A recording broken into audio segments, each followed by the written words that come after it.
एक समय की बात है।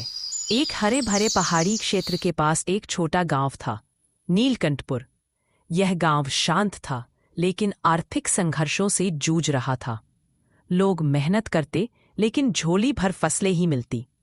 उसी गांव में अर्जुन नाम का एक मेहनती किसान रहता था, लेकिन लगातार असफल होता रहा। वह दिन रात खेतों में अथक परिश्रम करता था, लेकिन मौसम और फसल की पैदावार से जुड़ी समस्याओं ने उसकी उम्मीदों को लगातार तोड़ दिया। मेरी दिन रात की मेहनत बेकार जाती हुई दिखाई दे रही है। कभी धूप तो कभी बारिश और कभी सूखा, फिर भी मुनाफा ना के बराबर। आखिर मैं कब तक यही कोशिश करता रहूंगा। अर्जुन की उदासी गांव में चर्चा का विषय बन गई थी। सुनसान शामों में उसकी आंखों में खोखलाहट दिखती थी। एक दिन निर्धन मन में आत्मज्ञाति की भावना जाग गई। सब खत्म। तभी अर्जुन ने अपने आप से कहा, अब मेरे जीवन में जीने के लिए कुछ नहीं बचा, मुझे तो मर जाना चाहिए। और ये कहकर अर्जुन फूट फूट के रोने लगा। तभी अर्जुन जंगल की ओर बढ़ा, जीवन और मृत्यु के बीच की डगर पर। लेकिन उसी सुनसान पगडंडी पर उसे मिला वन का एक साधु, जिसे गांव वाले आत्मबोधि ऋषि कहते थे।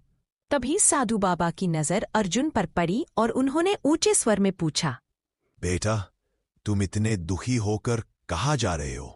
तुमने अपने जीवन में क्या खोया है? स्वामी जी, मैं निराश महसूस कर रहा हूं। मुझे बार बार असफलता का सामना करना पड़ा है। खेत सूख रहे हैं और मैं घर का खर्च चलाने में असमर्थ हूं। इस समय मुझे जीने का कोई कारण नहीं दिखता। समय आ गया है तुम्हें आत्मबोध का मार्ग दिखाने का।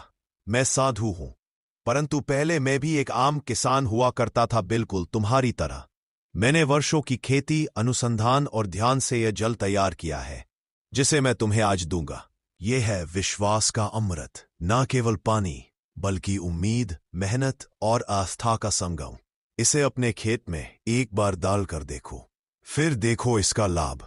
जरूर स्वामी जी, मैं इसे अपने खेतों में आजमाता हूं।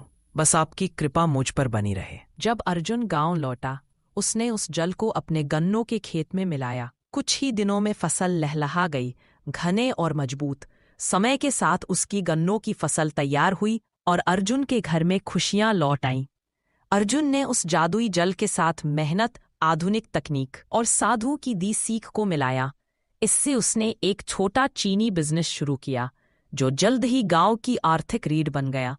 अर्जुन अपनी बढ़ती हुई सफलता को देखकर उसकी आंखों में पानी आ गया और उसने साधु बाबा से मिलकर उनका शुक्रिया करने का विचार किया। तभी अर्जुन ने अपने गांव के एक नज़दीकी बस अड्डे से एक बस पकड़ी और साधु बाबा से मिलने निकल गया। स्वामी जी, आपका दिया जल और आपकी शिक्षा ने मेरी जिंदगी ही बदल दी। मैं साधारण किसान से आज एक सफल व्यापारी बन गया हूं। बेटा, असली जादू तो तुम्हारे आत्मविश्वास, मेहनत और आस्था में था। मैंने तो केवल तुम्हें पानी दिया था और तुमने इस पानी से जीवन देना सीखा। जब मैंने तुम्हें पहली बार देखा था, तब तुम काफी निराश थे और मरने की बात कर रहे थे। तब तुम्हें देखते ही मैं समझ गया कि तुम्हें आत्मबल की जरूरत है, जो कि मैंने तुम्हें यह पानी देकर कहा। जादू पानी में नहीं था, परंतु तुम्हारे उस सोच में था, जैसे तुमने अपनी बुद्धि को जागरूक किया और मेहनत के साथ इस्तेमाल किया। हम इंसान जब सफलता नहीं पाते, तब छोटी छोटी असफलताओं को अपनी पूरी जिंदगी मान लेते हैं। तब हमें यह जीवन एक बोझ लगने लगता है। और इस प्रकार अर्जुन की सफलता न केवल गांव में खुशियां लाई, बल्कि उसने सीख दी आत्मविश्वास। बिना आत्मबल के कोई बदलाव संभव नहीं। मेहनत, आसमान भी पटकने से उड़ान नहीं भरता। आस्था बिना उम्मीद के कोई बीज अंकुरित नहीं होता।